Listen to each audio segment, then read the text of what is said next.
అయిపోయింది గత 5 ఏళ్లుగా. వ్యవస్థలు విచ్ఛిన్నం అయిపోయినాయి, చిన్నాభిన్నం అయిపోయినాయి, కుక్కలు చింపిన విస్తరైపోయినాయి 5 ఏళ్ల వైసీపీ పరిపాలనలో. ఆ వ్యవస్థలు గాడిలో పెట్టుకుంటూ వస్తున్నారు. అయినా కూడా దాని ఆనవాళ్లు, దాని నకళ్ళు, దాని వాసనలు ఇంకా పోలేదు. ఉన్నారు ఉద్యోగ వర్గాల్లో కొంతమంది ఉన్నారు, డబ్బు కాసిపడేవాళ్ళు, ఇంకో రకంగా దోషులతో కుమ్మక్కయ్యే వాళ్ళు మనం ఇవాళ కొత్తగా చూడట్లేదు. గతంలో మనం చాలా మంది చూసాం. వైసీపీ పుట్టిన తర్వాత ఆ అందరినీ, వాళ్ళతో పాటు అందరినీ జైలుకి తీసుకెళ్ళడం, ఐఏఎస్ఎల్ని, ఐపీఎస్ఎల్ని, జైలర్లని, కొంతమంది జడ్జిలు కూడా జైలుకి తీసుకెళ్ళిన పరిస్థితి మనం వైసీపీలో గతంలో చూసాం. అటువంటి సంప్రదాయాన్ని, దుష్ట సంప్రదాయాన్ని, దుర్నీతిని వైసీపీ అవలంబించింది కాబట్టి ఈవేళ ఆ పార్టీలో ఇటువంటి నోటితోల నాయకులు, అదుపు లేకుండా మాట్లాడే నాయకులు బయలుదేరడం, ఇదిగో దొంగతనంగా ఇలాగ పారిపోవడం, ఎస్కేప్ అవడం, చట్టాలతో చెలగాటమాడడం. ఎక్కడ పోతాడు సార్ చట్టంతో చెలగాటమాడి? ఎక్కడ పోతాడు అసలు? సాధ్యం అంటారా? సప్త సముద్రాలు జగన్మోహన్ రెడ్డి మనం చెప్పాడు, ఏదో మళ్ళీ నాకు ముఖ్యమంత్రి అవుతాను, సప్త సముద్రాలు అవతుంటే లాక్కొస్తాడు. మేము చెప్తున్నాం, సప్త సముద్రాల అవతల ఉన్న దొంగే, దొరే. దొంగను పట్టుకు తీసుకొస్తుంది చట్టం, దోషిని పట్టుకుని శిక్షిస్తుంది చట్టం. డిగ్రీ చేశారట, ఇందులో వెన్నుపోసు దగ్గర ఏదో ప్రాబ్లం అయిందట, ఆయన ఏదో ఒక ఆడియో వాయిస్ రిలీజ్ చేశారు. అదే కదా మీరు. మరి ఆయన వాళ్ళ అమ్మగారేమో బెంగళూరులోనో మెడ్రాస్లోనో ఉందని చెప్తాడు. ఈయన హైదరాబాద్లో ఎందుకు ఉన్నాడండి? ఆయన ఎక్కడ ఉన్నాడు? హైదరాబాద్లో ఎందుకు ట్రేస్ అవుట్ అయ్యాడు?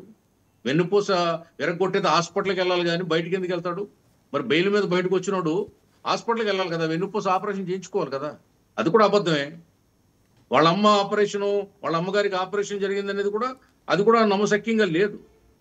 ఆయన చెప్పే కారణాలు, వంకలు అన్ని కూడా అభూత కల్పనలు, అబద్ధాలు, బూతులు. ఆయన ఇష్టం వచ్చినట్టు మాట్లాడటం, అతనికి ఆ వ్యక్తి క్యారెక్టర్ రేటు మనకు అర్థం కావట్లేదు. ఎవరో ఇంత విచ్చలవిడిగా ఇటువంటి భాష కానీ, ఇటువంటి భావజాలం కానీ నేను ఎప్పుడు చూడలేదండి.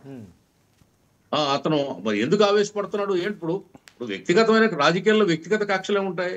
వ్యవస్థాపరంగా, సిద్ధాంతపరంగా మాట్లాడుకోవాలి, ఫైట్ చేయాలి. మేము 5 ఏళ్ళు ఫైట్ చేసాం. 5 ఏళ్ళు మేము చాలా నియమబద్ధంగా, కంట్రోల్గా మేము సమస్యల మీద పోరాడాం. సమస్యలు వదులుతారు, వ్యక్తిగతంగా మాట్లాడతారు, పారిపోతారు జైల్లో నుంచి, కోర్టుకు హాజరు.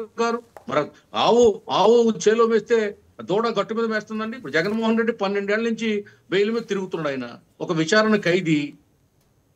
మరి ఎందుకు ఆయన కోర్టులో నా కేసులు తొందరగా తెమల్చమని ఆయన ఎందుకు ఒక పిటిషన్ వేసుకోడు? కోర్టుకి ఎందుకు అటెండ్ కావడు?